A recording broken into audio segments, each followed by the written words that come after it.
Serbisyo publiko, maaasahan mo. Sa lahat ng ating pinagdaanan, sa panahon ng pandemya at kalamidad, tayo ay kumapit pa rin sa isa't isa. At buong tiwala ninyong ipinakita ang inyong suporta sa serbisyo at paglilingkod namin sa paghahatid ng tamang balita at impormasyon, tulong na galing sa aming puso. Kaya naman, sa latest survey ng Kantar at Nielsen, nangunguna ang mga himpilan ng RMN sa buong bansa. RMN, Number 1 sa Luzon, RMN, number 1 sa Visayas, RMN, at number 1 sa Mindanao. radyo ng buong Pilipinas. Buong karangalan ng mga radyoman ng RMN Networks ang maglilingkod sa inyo. Maraming salamat, RMN. Number 1, number 1. Wala nang iba. Radyo mo nationwide.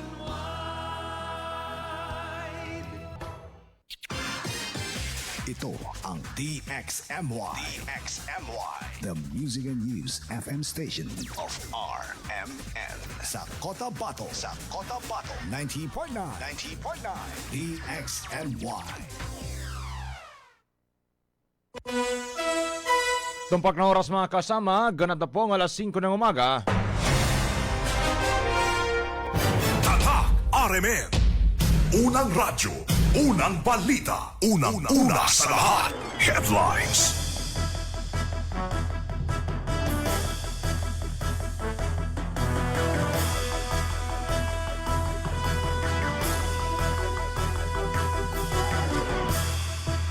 Unang-una sa lahat. Headlines. Unang-una sa lahat. Headlines. 5 katao patay. 6 naman nawawala sa landslide sa Lanao del Sur. Unang-una sa lahat.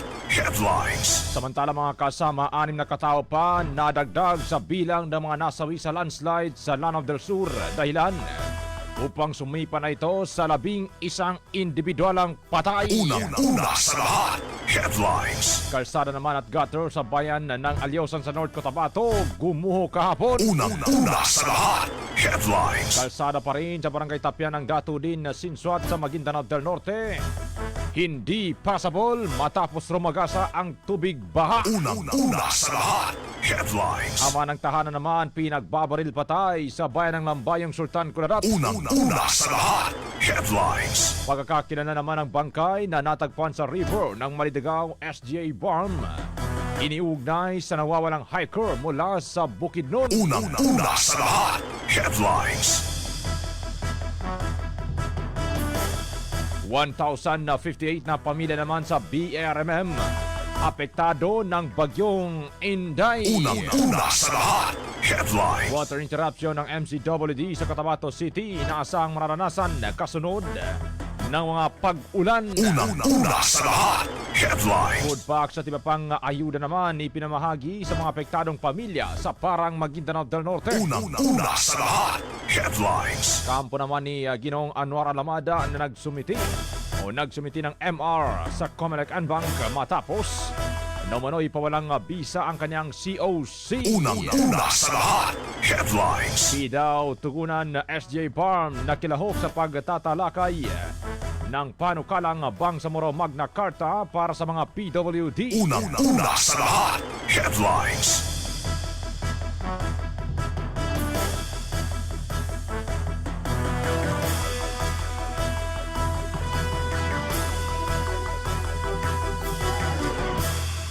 Samantala mga kasama, Bangsamoro ready naman na nag-deploy ng mga rescue team sa bayan ng Talayan sa Maguindanao del Sur. Unang-una sa lahat. Headlines. Mga pamilya naman na apektado ng baha sa Sultan Mastura MDN na tumanggap ng welfare goods at hot meals. Unang-una sa lahat. Headlines. Palasyo, mahigpit ang monitoring sa pagbaha sa BARM. PBBM nag-utos na mabilis na tulong ayon po yan kay Sap Anton Lagdameo. Unang-una sa lahat. Headlines. Balitang nasional mga kasama, discrepancy naman sa pagkamatay ni Rene Baterbonia, kinwestiyon ng PNP CIDG. Unang-una sa lahat. Headlines. Klase naman sa mahigit 6,000 paralan sa Pilipinas kahapon sinuspindi dahil sa pananalasa ng Bagyong Inday at habagat, ayon po yan sa DepEd. Unang-una sa lahat. Headlines. Balita naman sa ibayong dagat mga kasama, 12 patay sa naganap na wildfire sa Spain. Unang-una sa lahat. Headlines. At balitang sports. Sacramento Kings pinakawalan na si DeRozan, ang kanilang NBA superstar. Unang radyo, unang balita. Unang radyo, unang balita. Tambalang matinis sa mga balitang maiinit sa unang radyo, unang balita. O radyo! Kinig na ng radyo! Kinig na ng radyo! Para una ka, eto na! Lahat ng kailangan mong malamang balita, Impormasyon, reaksyon, aksyon, umaumaga. nakakarga na sa Unang radyo, unang balita. Sa bago at umarangkadang programa para sa mga naghahabol ng oras. Umaumaga, bago ka lumarga, mga kaganapan ay alam mo na. Unang radyo, unang balita. Dito lamang yan sa DXMY RMN Cotabato. Unang radyo, unang balita. Isa na namang produktong Tatak RMN. Radyo mo. Nationwide.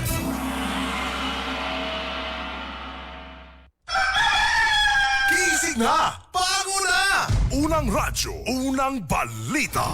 Unang radyo, unang balita. Always kang updated sa mga preskong balita. IFM News!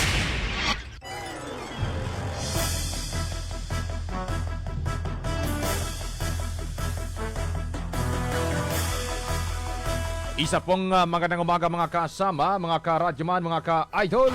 Welcome po sa ating programang Unang Radyo ng Balita. Ngayong umaga pong ito ng weekend, ngayon po ay Sabado.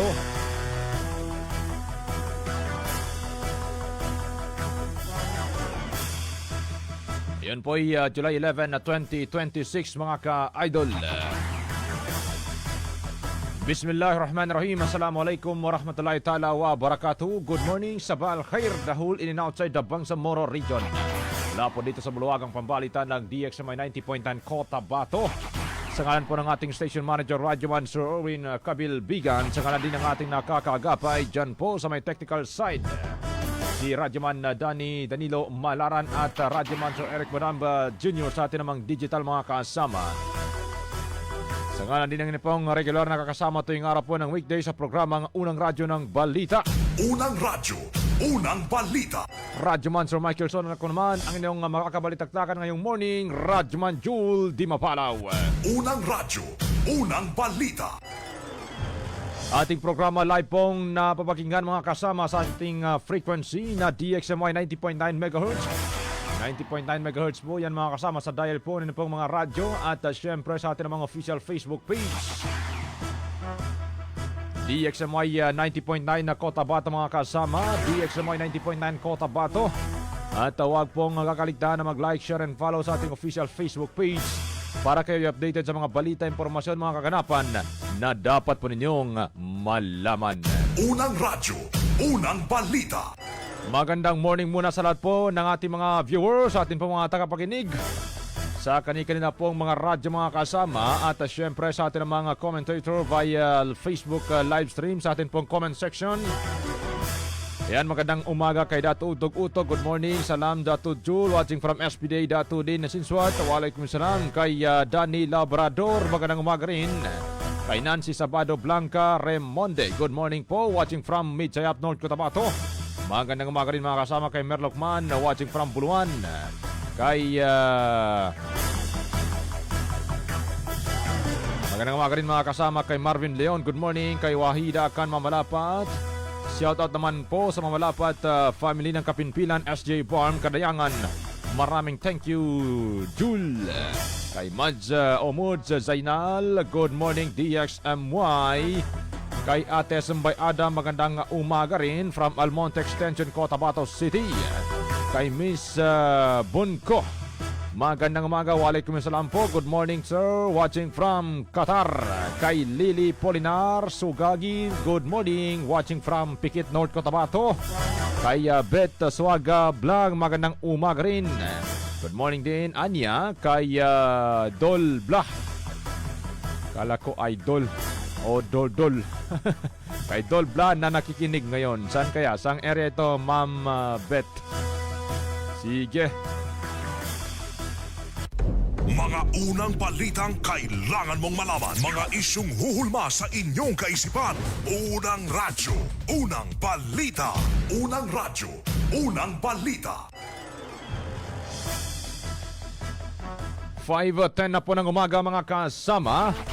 Dako muna tayo sa detalye po ng ating mga balita. Patuloy ngayon ang investigasyon ng mga otoridad sa pagkakakinanlan ng bangkay ng lalaking natagpuan sa river ng barangay Nabundan sa Malidigao Special Geographic Area ng BARMM.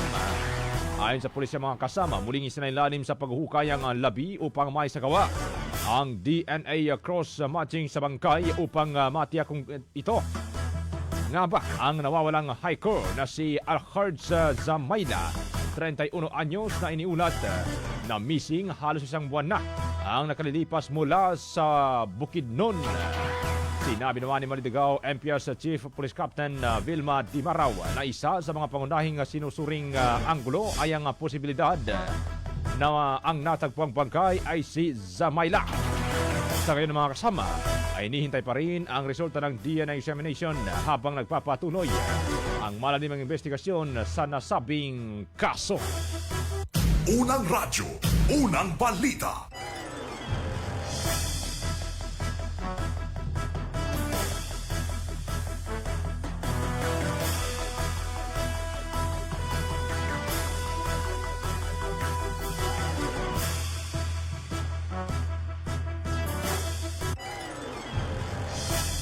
Mga kasama, patay naman ang isang 44 anyos na magsasaka matapos barilin ng di pinakikilalang sospek sa sitio Torre ng Purok Rangay, Barangay Poblasyon, Lambayong, Sultan Kudarat Province. Kinilala ang biktima na si Reynante Maniksik habang ligtas namang nakatakas ang kanyang 15 anyos na anak. Nakasama nito ng maganap ang nagturang pamamaril patay. Sa paunang investigasyon na patungo umano sa lugar ang mga biktima sa kanyang Honda XRM125 para kunin ang kanilang alagang karabaw ng biglang harangin at pagbabarilin ng sospek. Matapos barilin ng biktima mga kasama, tinangay ng salari ng motorsiklo nito at mabilis na tumakas. Ininekara namang dead on arrival si Maniksik sa ospital dahil sa tinamo nitong tama ng bala sa kanyang katawan. Patuloy ang investigasyon ng mga pulis sa nasabing insidente habang hold-up robbery naman ang pangunahing anggulo na tinitingnan ng motibo sa naturang krimen. Unang radyo, unang balita.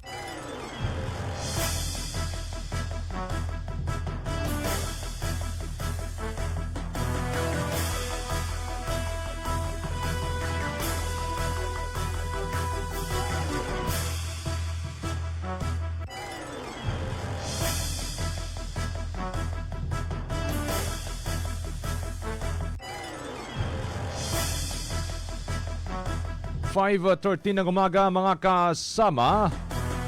Naglabas naman ng safe travel advisory ang Bangsamoro government matapos ideklarang pansamantalang hindi madadaanan ang unang lahat ng uri ng sasakyan ang provincial road ng barangay Tapian, Datu din Sinsuat na pangunahing rutang papunta sa Datu Blas Sinsuat sa nasabing lalawigan dahil sa rumaragasang tubig baha. Ayon sa sa mga kasama, lumala ang kondisyon ng kalsada dahil sa tuloy-tuloy na pagulan at malakas na agos ng tubig sa nabanggit na lugar. Dahil dito, mahigpit na pinapayuhan ng mga motorista at biyahero na umiwas muna sa naturang ruta at gumamit ng alternatibong daan kung posible upang maiwasan ang aksidente at pagka-stranded. Patuloy na minomonitor ng mga kinukulang ahensya ang sitwasyon at nagsasagawa na rin ng panibagong assessment kapag bahagyang manumbalik ang normal na sitwasyon o kalagayan ng nabanggit na lugar. Pinapayungan din ng publiko mga kasama na regular na subaybayan ng mga opisyal na travel advisory mula sa BARM government para sa mga susunod na update. Unang radyo, unang balita. 5:40 na po ng umaga mga kasama. Tambalang matinis sa mga balitang maiinit sa unang radyo, unang balita. Atin munang tunguin ang linya ng mga kasamang radyoman na reporter para po sa kanilang unang bugso ng balita mga kasama. Tunguin natin ang linya ni radyoman na Maestro Ray Bansao sapagkat ito 5 katao umano patay, 6 missing matapos matabunan ng o sa naganap na landslide dyan po sa Calanogas, Lanao del Sur. Detalye gikan kay radyoman Maestro Ray Bansao. Ronda Presinto. Patay ang 5 katao habang 6 pa ang nawawala matapos ang landslide na tumama sa barangay Nginngir sa bayan ng Caladuga sa lalawigan ng Lanao del Sur. Kahapon na madaling araw kasunod ng walang tigil na pag-ulan dulot ng Super Typhoon Inday. Ayon sa mga otoridad, Unang radyo, unang balita.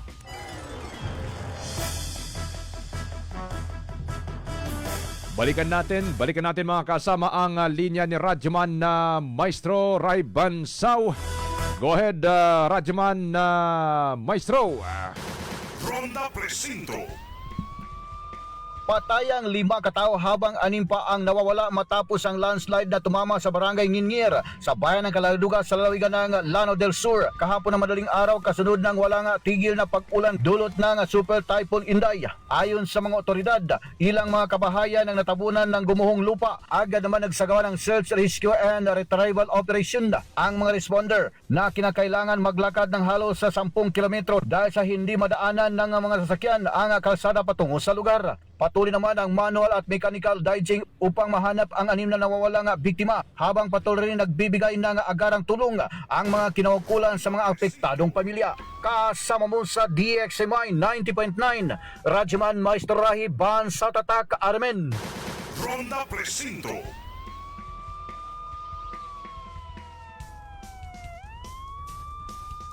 Unang radyo, unang balita. Maraming salamat radyoman na Maestro Ray Bansao sa detalye ng balitang yan.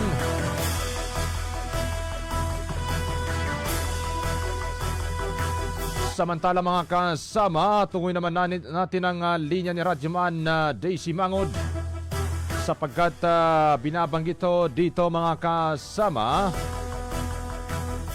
ay ang mga pamilyang apektado ng baha sa bayan naman ng Sultan Mastura sa Maguindanao del Norte tumanggap ng welfare goods at hot meals. Detalye mula kay radyoman Daisy Mangod. DXMY Tata RMN Report. Bilang bahagi ng patuloy na humanitarian response sa mga pamilyang apektado ng pagbaha, namahagi ang Ministry of Social Services and Development o MSSD ng welfare goods sa 65 pamilyang kasalukuyang nanunuluyan sa evacuation center sa bayan ng Sultan Mastura sa Maguindanao del Norte. Kabilang sa mga ipinamahaging relief items ang 25 kilong bigas, family food packs, sleeping kits, cooking kits, hygiene kits, jerry cans at dignity kits upang matugunan ang kanilang agarang pangangailangan habang nananatili sa evacuation center. Naghain din ang MSSD ng hot meals para sa evacuees bilang agarang suporta sa kanilang pangangailangan sa pagkain. Samantala, nagtayo naman ang ministeryo ng modular tents sa evacuation centers sa mga bayan ng Parang at Sultan Mastura para sa mga pamilyang lumikas dahil sa pagbaha. Kabuuang 35 modular tents ang itinayo kung saan 20 ang inilagay sa Parang Municipal Gymnasium Evacuation Center at 15 naman sa Sultan Mastura New Building malapit sa Municipal Gymnasium. Kasama mo sa DXMY 90.9 Radyoman Daisy Mangod, Tatak RMN. Radyo mo nationwide.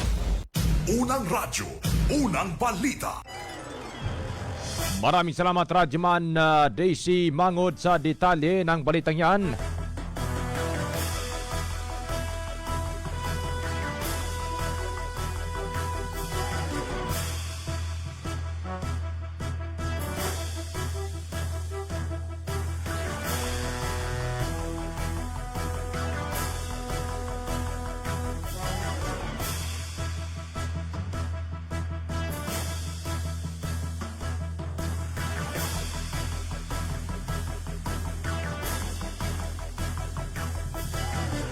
Unang radyo, unang balita.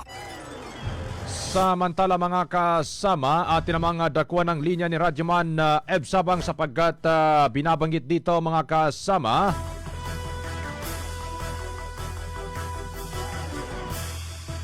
Binabanggit dito mga kasama na umano'y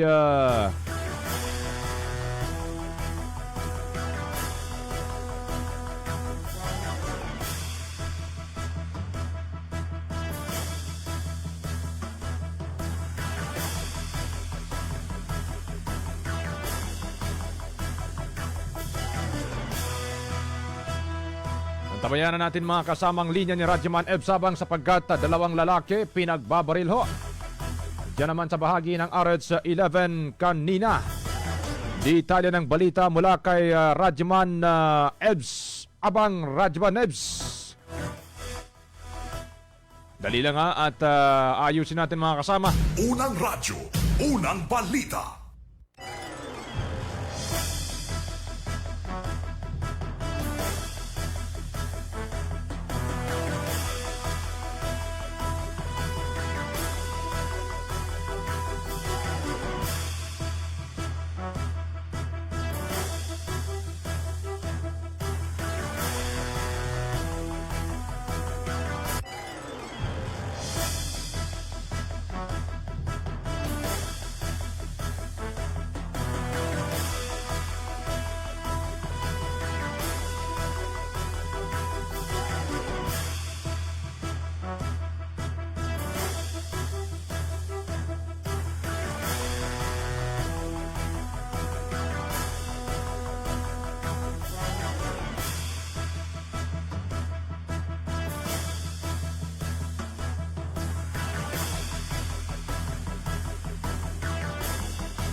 Unang radyo, unang balita.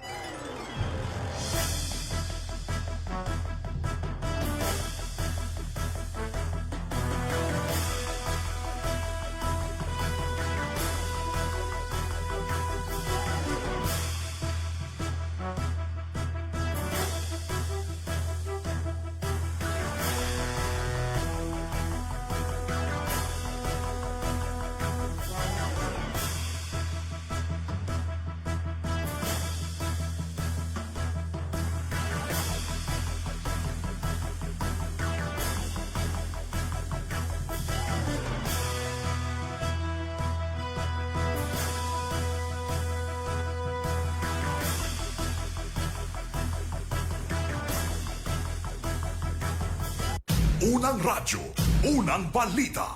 Ito mga kasama ating tunguin ng linya ni Radyoman Ebs Abang nasa linya. Ito, dalawang lalaki pinagbabaril dyan po sa RH11 Cotabato City. Detalye mula kay Radyoman Ebs Abang, Radyoman Ebs. Presinto. Pinagbabaril ng hindi pa nakikilalang mga suspetsado ang dalawang lalaki na naganap alas 2:55 ng madaling araw kanina sa bahagi ng LR Sebastian Street, Dato Tugmatalam Avenue, Barangay Rosario 11, Cotabato City. Sa ulat mula sa Police Station 2, ang mga biktima ay kinilalang sina Ali Alhambra Queda, residente ng Esteros, Mother Barangay Tamuntaka, at Braxton Ibrahim, residente ng Barangay Nara sa Sultan Kudarat, Maguindanao del Norte. Binabanggit dito na sakay ang mga ang mga biktima ng Yamaha NMAX scooter na may plate number 713 UPE. At dito nga tinambangan o pinagbabaril ng mga suspek. Samantalang nasaktan din ng dalawang babae na nasa lugar na mangyari ang insidente.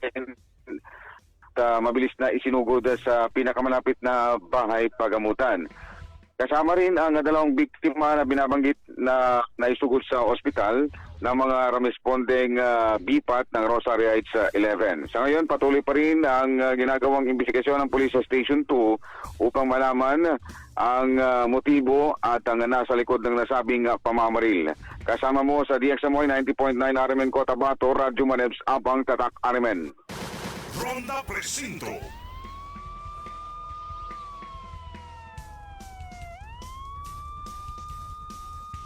Unang radyo, unang balita.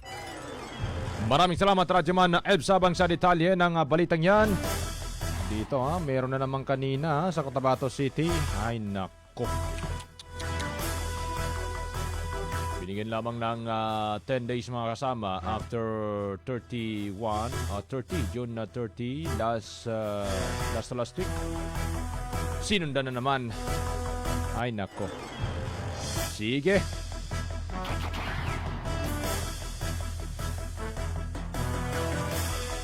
Dagdag pa rin na balita mga kasama as of 5:26 ng umaga. Bago tayo magko-commercial break mga ka-idol, agad pong pinuntahan ng mga kinaukulan. Kasama si MPW BARM Deputy Minister Engineer Mahid Palawan at kinumusta kasabay ng pagtulong sa paghahanap sa mga nawawala pang biktima. Ang barangay Ngingir, Calanogas, Lanao del Sur matapos tumama ang landslide sa lugar alas 12:30 ng madaling araw dahil sa bagyong Inday. Sinabi sa DXMY ni Engineer Palawan na mismong namatan nito ang karagdagang 5 kataong patay na biktimang nahukay sa lugar habang isa naman ang natagpuan sa ilog dahilan upang umakyat umano sa 11 ang bilang ng mga nasawi sa naturang sakuna. Anya, sa kabila ng pagsisikap ng mga kinaukulan na mahanap ang mga lalabi pang 4 na missing ay pahirapan pa rin naman ito dahil sa makapal na lupang gumuho sa naturang lugar. Alinsunod naman sa direktiba ni BARM Interim Chief Minister Abdrauf Makakua ay agad silang nagsagawa ng assessment upang mabigyan ng tulong ang mga naapektuhang pamilya. Dagdag pa ni Engineer Palawan mga kasama na nagpapatuloy pa rin ang pag-ukay ng mga otoridad upang hanapin ang mga nawawala pang biktima habang kinumpirma rin niya na umakyat na sa 11 ang patay habang may 2 naman na individual pa ang kasalukuyang ginagamot matapos magtamo ng malalang sugat sa kanilang katawan. Kinilala niya sa inisyal na investigasyon mga kasama ang mga biktima na sina Mujahid Abdul Majid, Mobaira Abdul Rashid, Nor Hassan Abdul Rashid, Lilikan Arab, Norlin Ali at Norhamina Ali.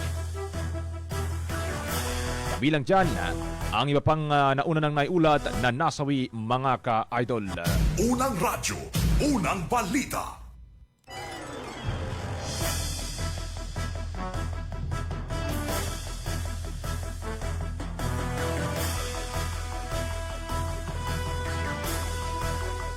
Unang radyo, unang balita. Po sa Lanogas po ay nagka-landslide doon gabi. Morning time, mga alas 2. 2 bahay mismo ang natabunan ng lupa.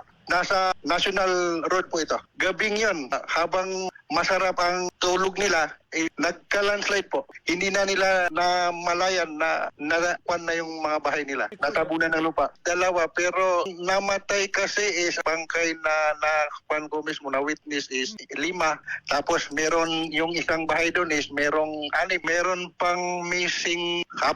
Ang LGU mismo ang naghuhukay. Ang LGU ng Calanogas po. Ina-rescue nila yung missing na 4. Namatay din yung 6.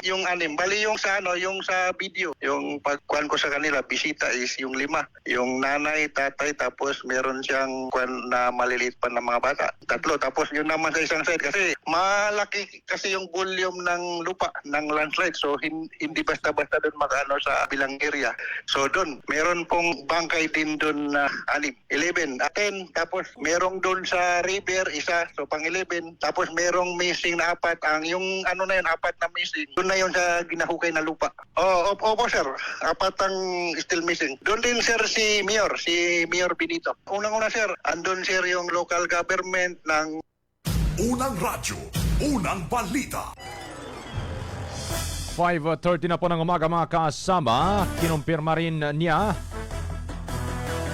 na may isang babaeng bangkay ang natagpang palutang-lutang kahapon sa ilog ng Sitio Malade ng Barangay Pialot sa Malabang, Lanao del Sur alauna 45 ng hapon kahapon. Kilala lamang ang bangkay na si alias Nur Ilaw ng Tahanan, nasa ustong gulang at residente mano ng Barangay Ngingir sa Calanogas, Lanao del Sur. Ito ay ika-11 bangkay umano na na-recover mula sa naganap na landslide habang nasa maimbing na tulog ang mga biktima.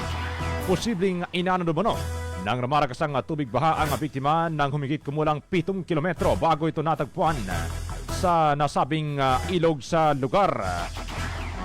Agad namang responde ang mga otoridad at ni-recover ang labi ng kalaunay. Inangkin din ng pamilya upang maiuwi sa kanilang tahanan. Unang radyo, unang balita. hanggang ngayon, marami pa kasi yung Unang radyo, unang balita.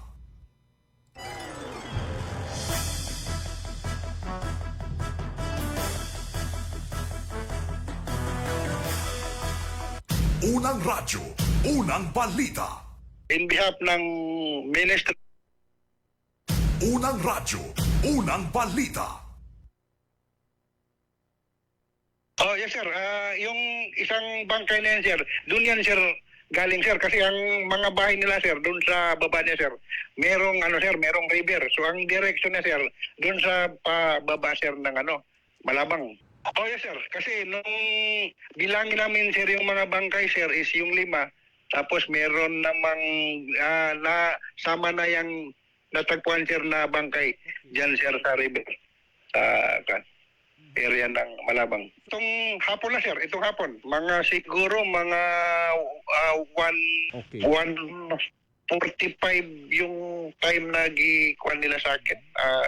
Exact time. Kasi malakas kasi ang ulan.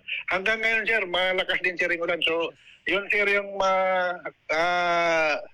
advice sir sa lahat sir ng dumadaan ngayon sir ng Lanao del Sur na kung hindi naman mahalaga yung mga lakad nila is huwag mo na lang sila maglakad kasi sa ngayon malakas naman itong baha dito sa area ng Balabagan sa may barangay Lalabuan, tapos doon din sa area ng Pikong sa may Barasher, yung may bridge na maliit, diversion bridge kasi pag nagbaha sir din yung level ng tubig nagataas. So Unang radyo,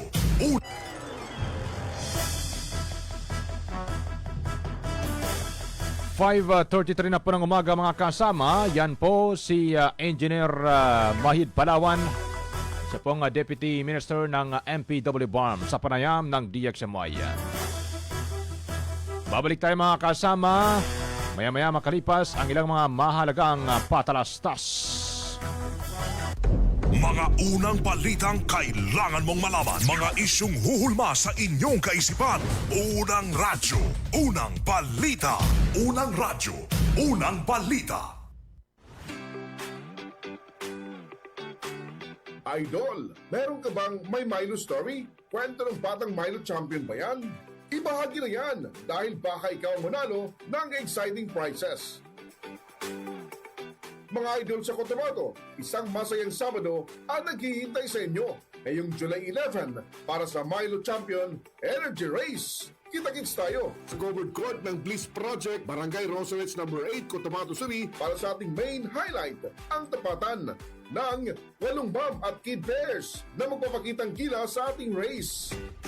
Pumunta at suportahan ang inyong paboritong magnanay at maging parte ng aksyon. Hindi lang yan, dahil may exciting games at papremyo rin para sa lahat ng panunood. Kaya ihanda inyong energy, ibahagi ang inyong May Milo story at sumugod sa covered court ng Bliss Project, Barangay Rosarets No. 8, Cotabato 3. Ang Milo Champion Energy Race ay hatid sa inyo ng DXMY 90.9 FM Cotabato at ng Milo. Mag-Milo everyday!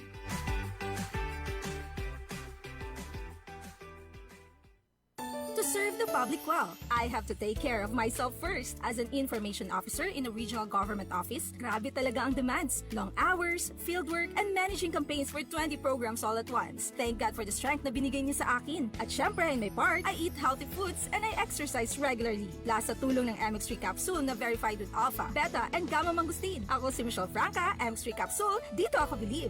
Mahalagang paalala, ang MX3 capsule ay hindi gamot at hindi dapat gamiting panggamot sa anumang uri ng sakit. MX3, tunay, natural at original. Tumpak na oras mga kasama, ganito pong 5:35 ng umaga. Tatak RMN. Kaganapan sa magdamag, inyo nang malalaman mula sa RMN News Center. Ito ang unang radyo, unang balita. Kinalap mula sa iba't ibang panig ng bansa. Detalyado, walang itinatago. Unang radyo, unang balita. Unang radyo, unang balita.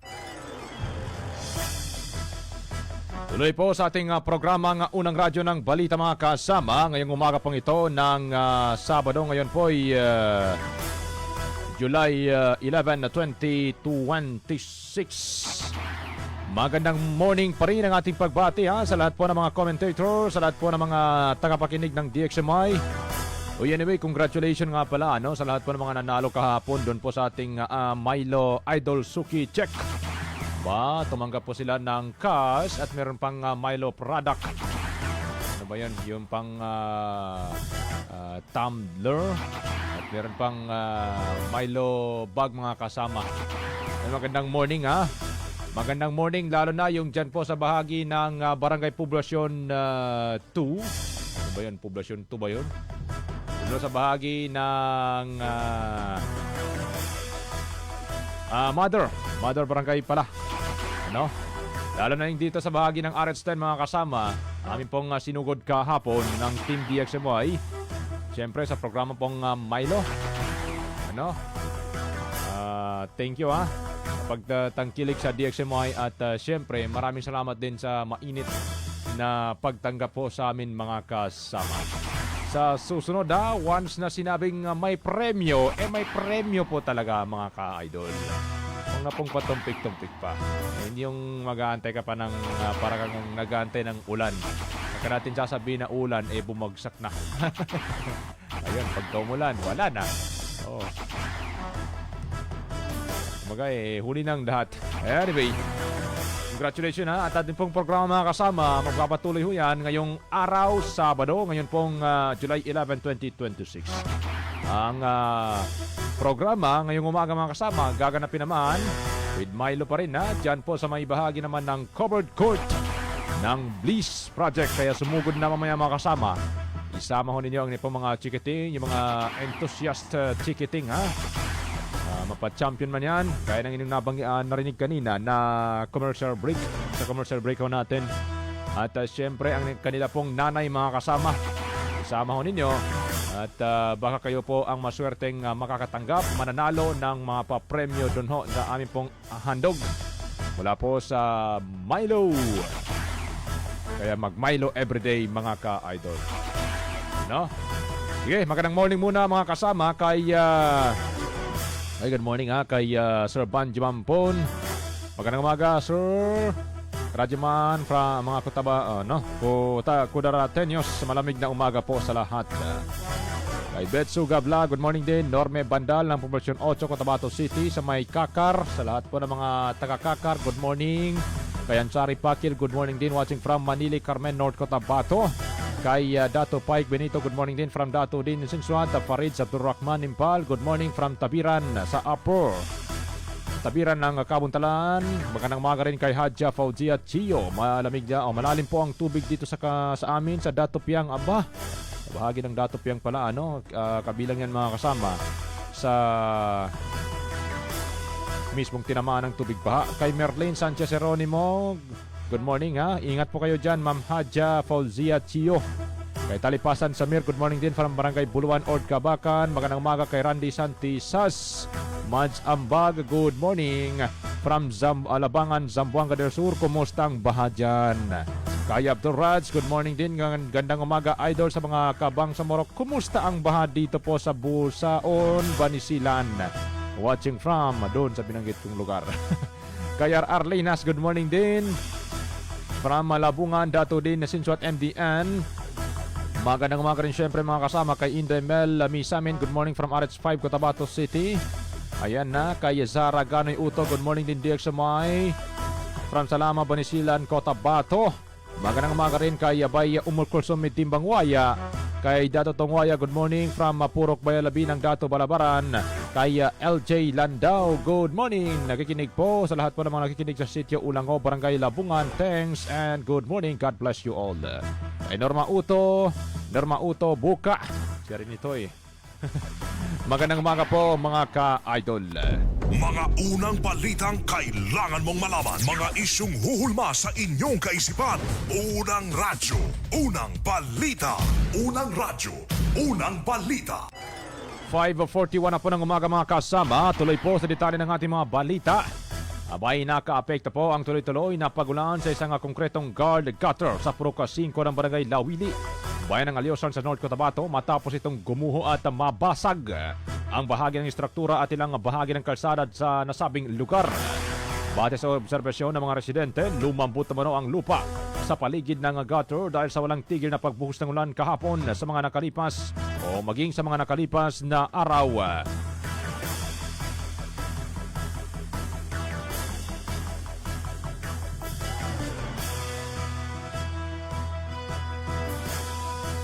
Dahilan ng pagkasira nito, wala na namang naiulat na nasugatan o naitalang nasirang sasakyan o ari-arian sa naturang insidente. Patuloy naman ang monitoring ng mga otoridad sa kalagayan ng mga residente na nasa kapaligiran ng nasirang bahagi habang pinayuhan din ng lahat na iwasan muna ang paglapit sa nasirang bahagi ng kalsada. Patuloy na mga pinapayuhan ng mga mamamayan na mag-ingat lalo na sa mga lugar na apektado ng walang tigil na pag-ulan. Unang radyo, unang balita. Diyan pa rin sa Lanao del Sur mga kasama, hindi pasabol ang kalsada patungong Lanao del Sur at ilang bahagi ng Del Norte. Matapos masirang ilang diversion at National Highway sa lugar kasunod ng malakas at walang humpay na pagbuhos ng ulan. Gid ni Engineer Palawan ng MPW BARM na kung sino o magsisimula mano sa Malabang at Marawi City ay hindi mo na madadaanan dahil sa nasabing sakuna. Patuloy naman ang operasyon ng mga otoridad at pagkukumpuni sa mga nasirang bahagi upang maibalik sa normal ang sitwasyon sa mga apektadong lugar. Pinayuhan din ni Engineer Palawan ang lahat ng mga nais na magpatayo ng bahay na siguraduhing nasa ligtas at matibay na pundasyon ng katitirikan ng mga ito upang maiwasan ang ganitong uri ng insidente. Dapat anya na sumunod sa mga alituntunin at requirement ng bawat LGU ang mga nais na magpatayo ng bahay. Gid nito o ginawa nito mga kasama ang pahayag kasunod ng landslide na naganap sa Barangay Gingir ng Calanogas, Lanao del Sur na nagresulta sa pagkamatay ng 11 individual kabilang ang 2 miyembro ng pamilya.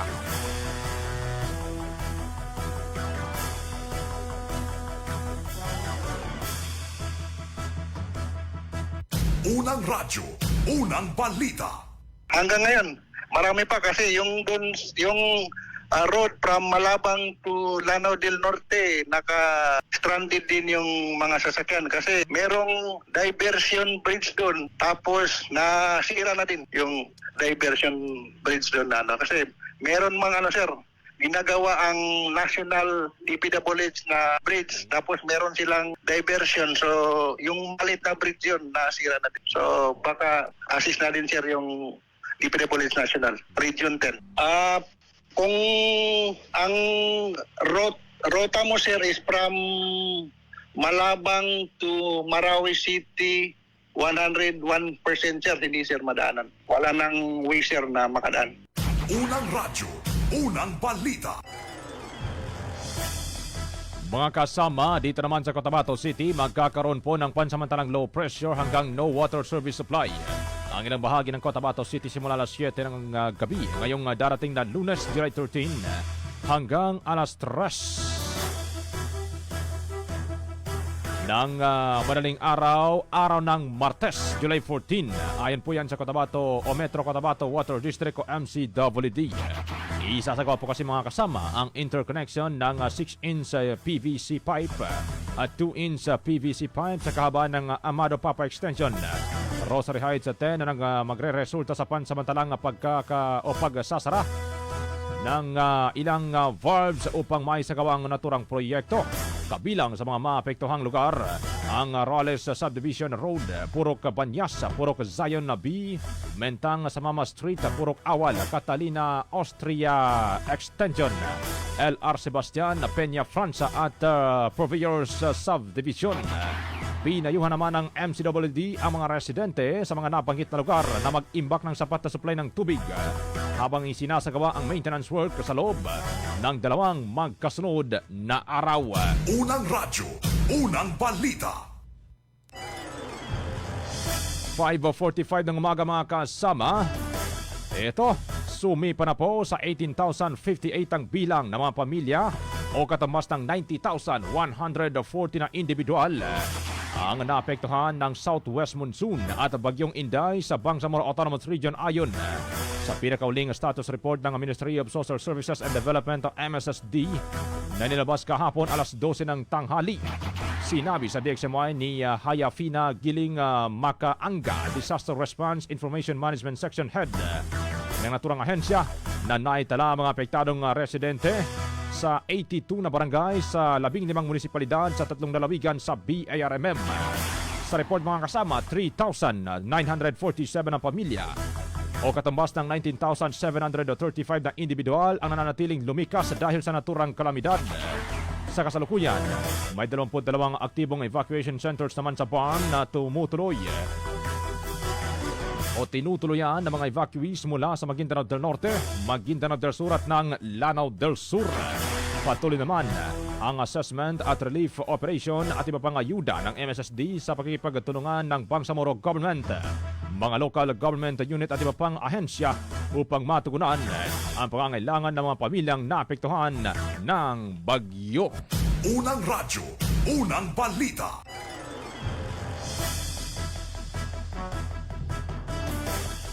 Sa ibang balita mga kasama,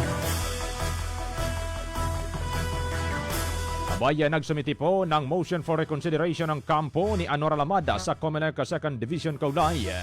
Naging resolusyong inilabas noong July 1 ng kasalukuyang taon na may kinalaman sa kandidatura nito bilang kinatawan ng 5th District ng Maguindanao del Sur sa 2026 BARM Force. Sa kanyang motion mga kasama, hiling nilang baligtarin ang naunang desisyon at ibasura ang petisyong kumukwestiyon sa Certificate of Candidacy nito. Ayon sa kampo mga kasama, wala umanong sapat na legal at factual basis ang petisyon kaya dapat payagang magpatuloy ang kanyang kandidatura. Sa kasalukuyan, o ang petisyon mga kasama kay Lamada ay inihain ni Rafsanjani Penaton Ali na kandidato naman ng Bangsamoro Federalist Party na katunggalin nito. Sa kasalukuyan, wala pang nilalabas na final na desisyon ang Comelec hinggil sa motion for reconsideration ng kampo ni Ginoong Alamada. Unang radyo, unang balita. Ibang balita pa rin mga kasama, as of 5:48 ng umaga, planado po ng Presidential Task Force on Media Security na magkaroon ng psychosocial intervention para sa kapakanan ng mga journalists sa Bangsamoro Region maging sa buong bansa. Sabi ni PT Forms Executive Director Jose Torres Jr. na sa katunayan anya ay mayroon ng umanong Memorandum of Agreement sa pagitan nila ng Human Rights Commission upang matugunan ng mga banta o hindi o iba pang risk na kinakaharap ng mga mamamahayag. Mayroon na rin anyang programa na nakatuon sa mental health ng mga ito para kahit papano ay may green lane para sa mga mamamahayag. Unang radyo, unang balita. Actually, meron na po.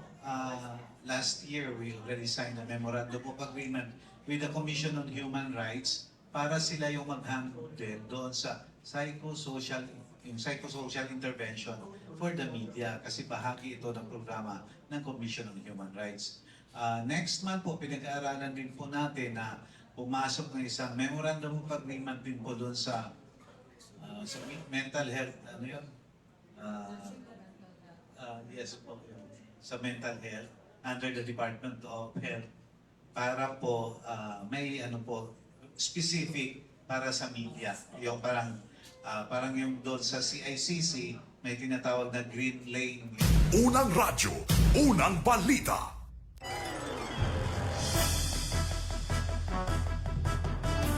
Bahagi umano o dagdag pa rin na balita mga kasama, bahagi umano ng freedom of expression bilang isang Pilipino na mga content creator na mga balita na nagpapanggap bilang media o media.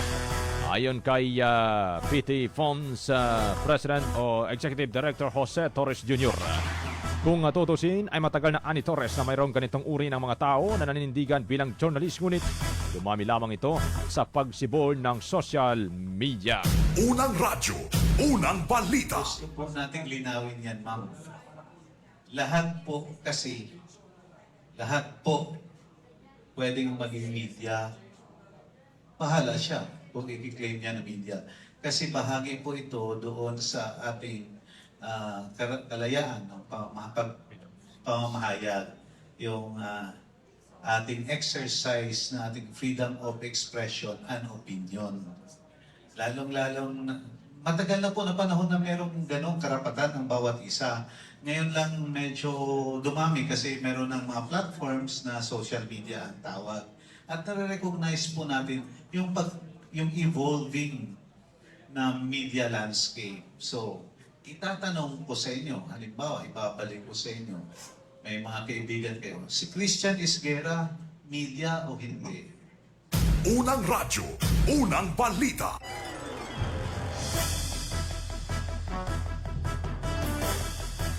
Ang tinig mga kasama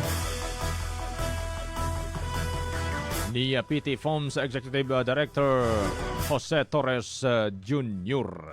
Unang radyo, unang balita.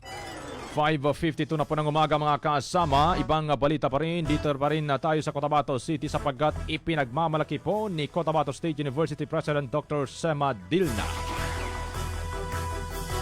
ang pinagkaiba mo ng mga kabataang mag-aaral sa BARM kesa sa mga estudyanteng nasasangkot sa iba't ibang kontrobersiya sa iba't ibang panig naman ng bansa. Iginit ni CSU President Dilna o Dr. Dilna na bagamat hindi o iba ang ugali ng mga estudyante ng nasabing institusyon dahil sa malaking tulong na naidulot ng pagkakaroon ng Bangsamoro government. Gayunpaman anya, isang welcome development umano ang ipinanukalang ordinansa kaugnay sa preventive measure ni Cotabato City Councilor Dato Giajuri Eliboy Mitimbang sa 18 Sangguniang Panlungsod kung saan cover ang lahat ng mga antas ng paralan sa lungsod. Ginawa ito ng opisyal mga kasama upang mapatibay mano ang disiplina at pagbabantay sa mga kabataan habang nasa loob sila ng mga paralan at upang maiwasan na rin ang pagkakasangkot ng mga ito sa anumang uri ng krimen tulad ng naganap na kamakilan dyan sa bahagi ng Tacloban City. Unang radyo, unang balita. Salamat muli at hindi po katulad noon at doon sa Tacloban, no? Cases are different. Yeah. If we analyze it, iba po ang ating mga estudyante dito. Historically, ang ating mga estudyante po dito, especially with the advent of the BARM, malaking tulong po na ang ating mga estudyante ay we do not expect to do the same of what happened in Tacloban, no? Yes. In every one sabi niya is unique. Every university, every institution is unique and differently in a situation like that. But as a matter of preventive measures, that calls for security. Yes. security, but not only for security, but most importantly, yung discipline sa ating mga estudyante. Kahapon po ay tumawag din ako ng meeting sa ating... Unang radyo, unang balita. Mga unang balitang kailangan mong malaman. Mga isyung huhulma sa inyong kaisipan. Unang radyo, unang balita. Unang radyo, unang balita. 5:54 ng umaga mga kasama. Balikan natin ang linya ng mga kasamang Radyoman reporter sa kanilang ikalawang bugso ng balita ngayong morning. Unahin naman natin ang linya ni Radyoman Daisy Mangon sapagkat Palasyo, mahigpit ang monitoring sa pagbaha sa BARM. PBBM naman nag-utos ng mabilis na tulong. Ayon po yan mga kasama kay Sap Lagdameo.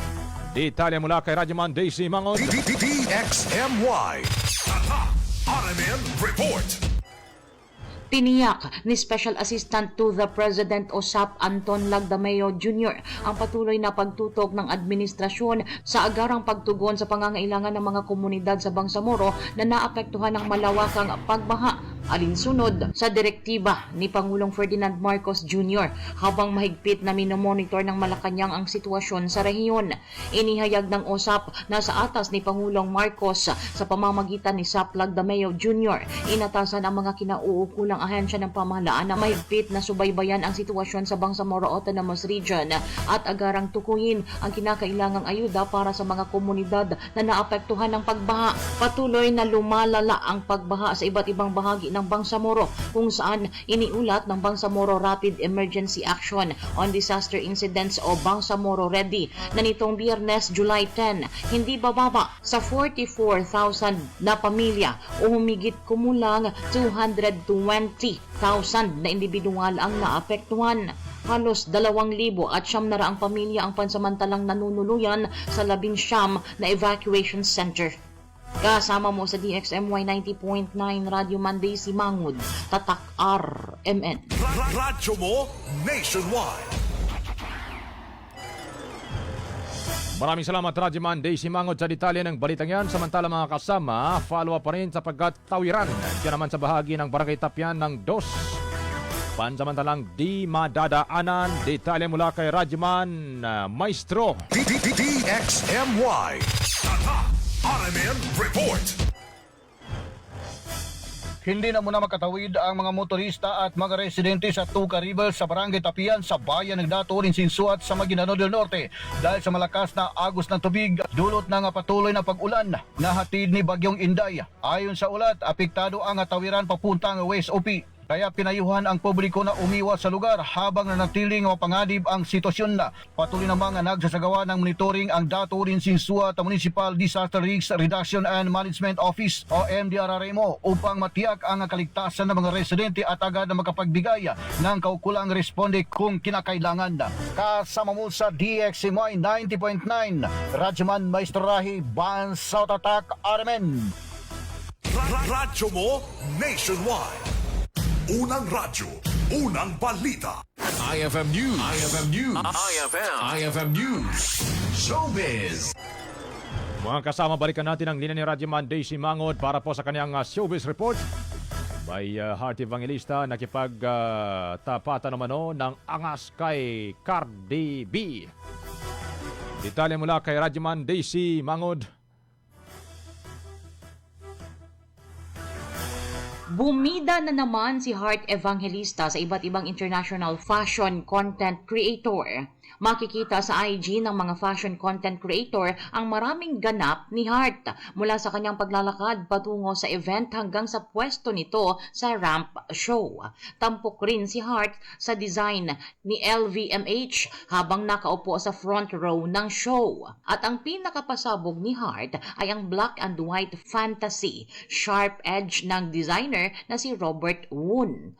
Nakipagtapatan din si Heart ng angas ng gown sa American A-lister singer na si Cardi B na nakasuot naman ng pangmalakasang red gown.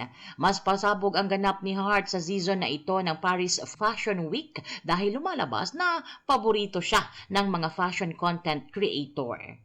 Kasama mo sa DXMY 90.9 Radio Monday si Mangud, Tatak RMN. IFM News. IFM News. IFM News. Showbiz.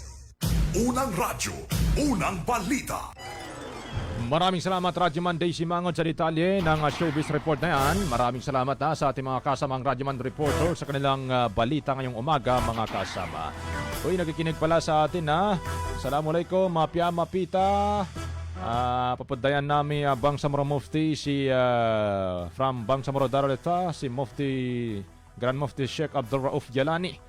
Pagkikinagbusan sa guna. Assalamualaikum warahmatullahi wabarakatuh. Waalaikumsalam Sheikh Mufti. Mapya mapita sa kita na langon ng mga Bangsamoro. Sukran, wala nga naman po. Afwan Mufti Sheikh. Inshallah. Kano mo naman yung guna kapamagilaya no, da mga sukalin. Sige, sukran Mufti Sheikh Abdul Rauf Jalani. Nelson Nonoy Toliorio Cabaya, good morning sir, more power, thank you. Kaya Noria Saglayan, Nalidasan ng RH4, General Luna, good morning din. Kaya Benjamin Udasan, good morning. Udasan na Timpanan sa Barangay Mompong, good morning. Kay Sally Abdul Karim, Samsam Angaw, baka po ma-help nyo kami sa landslide. Uy, landslide na naman. Sa may City of Pimbatan, Barangay Pinantaw, until now po walang aksyon ng barangay. Nako, kumusta kaya si Barangay Kapitan? Kumusta po ang BLGU? Nako, dyan po sa may Barangay Pinantaw.